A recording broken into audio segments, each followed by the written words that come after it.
Gusto nyo din ba mag-affiliate kahit wala pang 1K followers?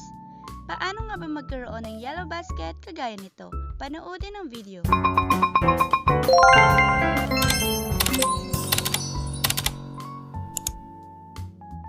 Kung bago ka lang at wala pang 1K followers pero gusto mag-affiliate, panoodin mabuti ang video. Hindi makapag-apply dahil kulang ang followers? Namit naman ang community guidelines at nasa tamang edad naman ngunit kaunti ang followers. Huwag mag-skip ng video para matulungan kita. Step 1. Go to browse and search TikTok Shop Seller Center Philippines. Step 2. Pindutin lamang ang link para makapag-sign up. Step 3. Ilagay ang number at verification code at mag-set ng password. Password must contain numbers, letters, and special characters and must be 6 to 20 characters long. Pagkatapos fill upan, pindutin lamang ang sign up. Step 4. Mag-upload lamang ng mga documents katulad ng mga valid ID at iset ang business type as individual at maglagay ng desired shop name at product category na gusto mong ibenta.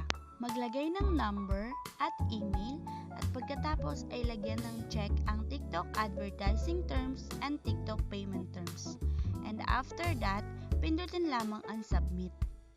Step 5. I-download lamang ang application na TikTok Shop Seller Center sa Google Play. At pagkatapos i-download, ay pindutin lamang ang open. Step 6. Mag-login lamang gamit ang iyong phone number at email address. After mag-login, pumunta sa settings at hanapin ang link TikTok account. Pindutin ang official account at lagyan ng check ang terms and condition at pindutin ulit ang link official account. After malink ng official account, makikita mo dito ang congratulations, your official TikTok account has been successfully linked. Pindutin lamang ang get it at bumalik sa TikTok profile.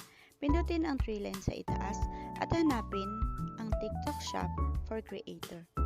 Pindutin ang Get Started upang makapag-add at makapagsimula ng mga product na nais mong ibenta. Yun lamang po at sana nakatulong ang video na ito. Congratulations, happy earnings!